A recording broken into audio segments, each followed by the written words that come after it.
Today, we're doing a really fascinating deep dive. We've got sources looking at a huge moment in ancient history, Moses meeting the divine. Yeah, we've got some great stuff here. Historical takes, theological ideas, deep dives into the scripture itself. So, what's our mission today then? Well, we really want to unpack not just, what happened when Moses got called, but what it all means. Yeah.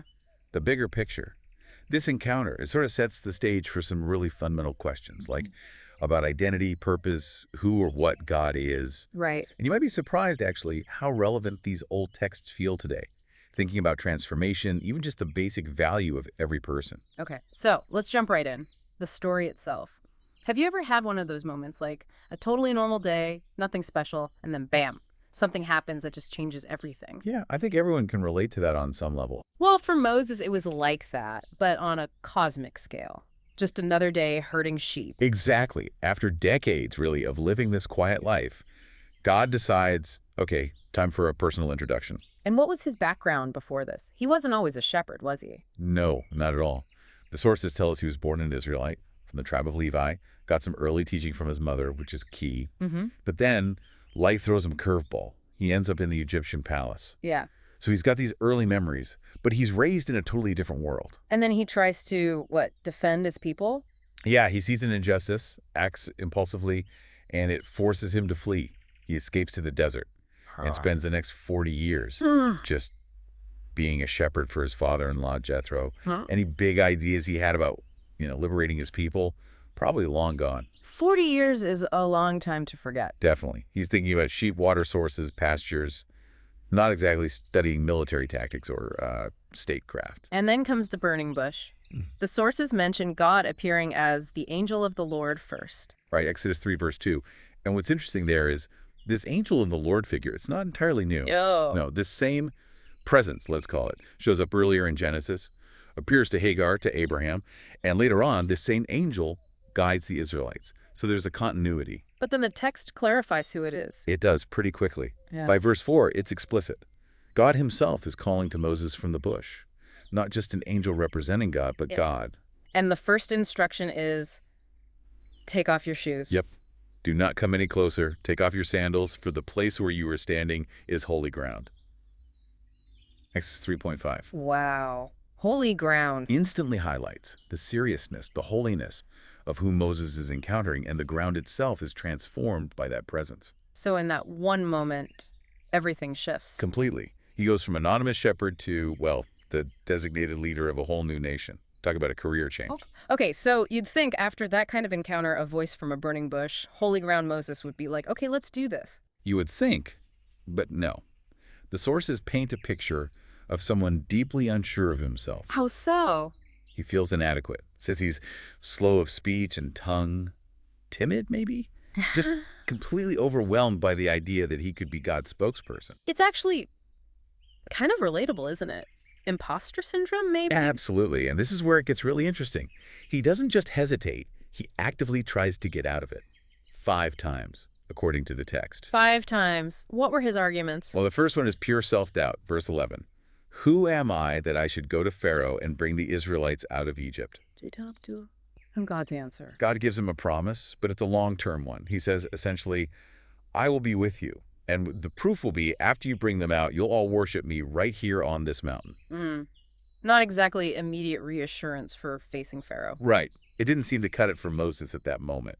He needed something more concrete, maybe. So what's his second objection? This was really practical. He says, okay, suppose I go. Suppose I actually get them to listen for a second. They're going to ask, who sent you? What's his name? That makes sense. They'd need some kind of authority, some identification. Exactly. Exodus 3.13. They want to know which God is suddenly intervening after all this time. And this leads to probably the most famous part. It does. This is where we get one of the absolute core verses, maybe the core of this whole deep dive. God reveals his name. I am WHO. I am. Yes. Exodus 3.14. Ihei, Asher Ihei, in Hebrew. It's profound.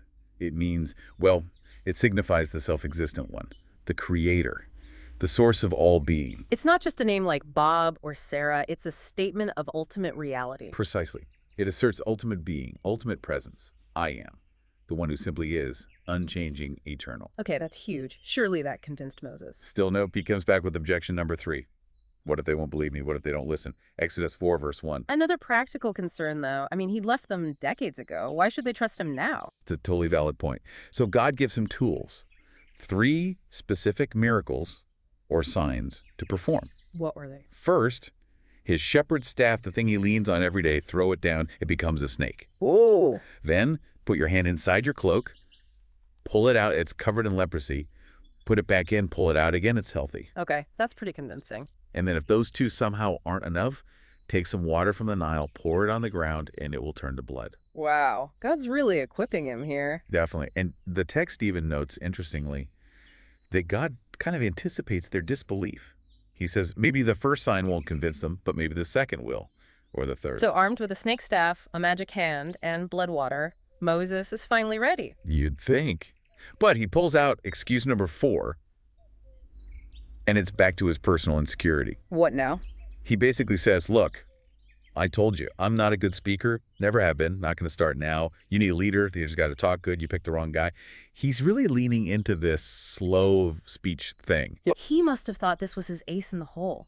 Surely God needs an eloquent leader. But God's response is incredible. It's powerful, and it's so inclusive. He asks Moses, essentially, who do you think made mouths in the first place? Oh. Exodus 4.1-1. Who gave human beings their mouths? Who makes them deaf or mute? Who gives them sight or makes them blind? Is it not I, the Lord? That's quite a comeback. God's taking responsibility for everything. He really is. He's claiming sovereignty over all human abilities and, well, disabilities. The implication is huge. Yeah, what does that tell us? It tells us God can use anyone. That physical challenges, perceived limitations, they don't disqualify someone from serving God's purpose. It's a massive affirmation of equal value, equal dignity. Doesn't matter if you're mute, deaf, blind, God made you. God can use you. So that must be it then. Checkmate. You'd think. But Moses has one last shot. Objection number 5. What could possibly be left? It's just raw desperation, really. Exodus 4.13. Pardon your servant, Lord. Please send someone else. Right. Just anyone but me. Wow. He really, really didn't want the job. He really didn't. And the text says God's anger burned against Moses here. Uh-oh. But even then, even angry, God compromises. He doesn't say, fine, forget it. He says, essentially, okay, look, your brother, Aaron, he's a good speaker, right? Guess what? He's already on his way to meet you. Aaron, his brother. Yep. God says, this is happening, Moses. Go. Aaron will be your mouthpiece. You'll tell him what to say. You will be like God to him. So God makes a concession, gives him a helper. Exactly. And that finally is what gets Moses to give in. He goes back home, tells Aaron, they go to the Israelites. Moses performs the signs. And what happened? Did they believe him? They did. The text says the people believed. They bowed down and worshiped. Exodus 4.31, worshiping the God who revealed himself as I am. So this name, I am, it's obviously central to Moses' mission. But how does it connect beyond that? What does it mean for us, maybe? That's the key question, isn't it? This I am statement. It's more than just a name God gave Moses. It's this profound declaration of identity that echoes right down through history. How so? Where else do we see it? Well, the sources really highlight its connection to Jesus, specifically Jesus' own I am statements in the Gospel of John. Ah, right. Like when he says before Abraham was, I am. Exactly. John 8.58. That's probably the most direct one. He's not just saying he existed before Abraham. He's deliberately using the same divine name revealed to Moses. So he's identifying himself as that same God. That's the unavoidable implication, yes. He's claiming to be the very God who spoke from the burning bush. He is, as another text puts it, God manifest in the flesh, God in human form. That's pretty mind-blowing when you stop to think about it. The baby in Bethlehem, the humble teacher, the healer, declaring himself to be the eternal I am. It is. And he didn't just say it once. He used I am in other ways too, didn't he? Yeah. I am the good shepherd. I am the bread of life. I am the way, the truth, and the life. All these powerful identity statements, linking himself to fundamental aspects of life and salvation. And he backed it up, claiming all authority in heaven and on earth. He wasn't just with God. The claim is he is God with us. Which brings up the miracles he performed. Were they just like crowd pleasers or something more? That's a great point the sources raise. Jesus did miracles constantly, didn't he? But they weren't just to wow people or gain followers, though they often did that. What was the deeper purpose then? They were signs, demonstrations pointing to who he is. And just as importantly, who His Father is revealing God's character. Compassion, power, authority over nature, sickness, even death. Like raising the widow's son. Exactly. Sometimes he just acted out of compassion, like with the widow of Nain. Didn't wait to be asked, didn't demand a big show of faith first. He just saw the need and acted. Every miracle was a validation of his claims, his identity as the I am in human form. So figuring out who Jesus was, it was the crucial question for everyone back then. Absolutely imperative. The religious leaders, the scribes and Pharisees, they were constantly challenging him on it. John the Baptist sent messengers asking, "Are you the one, or should we expect someone else?" Even his own followers didn't get it right away, did they? No. When Jesus asked them, "Who do people say I am?" they listed off John the Baptist, Elijah, Jeremiah, one of the prophets. They saw greatness, but missed the divinity initially. Until Peter's confession. Right. Peter finally blurts it out. "You are the Christ, the Son of the living God." Matthew 16:16. And Jesus says that understanding that revelation from heaven is the rock the church will be built on. So knowing Jesus is God with us, that changes things. The sources argue it changes everything. It's where we finally understand our own value to God. If the eternal I am was willing to become human, to be with us, to give himself for us, that says something pretty profound about how much we matter to him. Okay, let's bring it back to Moses for a second. Looking at his whole story, what's the big takeaway for you listening? Well, you see this incredible transformation, don't you? He starts out full of self-doubt, feeling inadequate, So timid. definitely trying everything to avoid the call. But by trusting God, by accepting the responsibility, even with Aaron's help, he changes. He becomes eloquent, becomes hopeful, self-possessed. He goes from "who am I" to someone acting with divine authority. So weakness isn't necessarily a disqualifier. Quite the opposite, maybe. The sources suggest that feeling your weakness, feeling like the task is too big for you, that might actually be a good sign. How so? It shows you recognize the scale of what needs doing.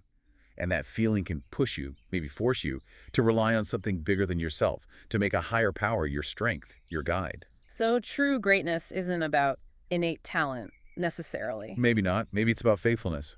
Doing the work you're given, doing it with fidelity, even if your position seems small or humble. And it's also a reminder, isn't it, that God cares, even if his timing isn't always what we expect or want. Moses waited 40 years in the desert, remember? Yeah, that's true. Patience is part of it. And the story also reinforces that idea about equal value. Absolutely. Moses' own initial objection about his speech and God's powerful response, combined with Jesus' identity as God with us, it all points to this idea that God values everyone equally. Physical challenges, perceived limitations, they don't limit God, and they don't diminish a person's worth or potential in his eyes. What an incredible journey we've covered today. From a shepherd who really didn't want the job, standing by a burning bush, all the way to these huge declarations of I am that just echo down through thousands of years. It really is amazing. It shows how character can be built through trust, doesn't it? How someone who feels ordinary can be equipped for extraordinary things when they connect to that divine power. So as we wrap up, a final thought maybe for you to ponder. Yeah, here's something to chew on, building on everything we've discussed. Think about your own life right now. Is there a task, a challenge, something that feels completely insurmountable, maybe something where you feel totally inadequate like Moses did? Could it be that that very feeling, that sense of I can't do this, might actually be an invitation? An invitation, just like Moses got, to discover a strength, a purpose, a partnership with something far greater than yourself that you never imagined possible. Could your weakness be the starting point for something amazing?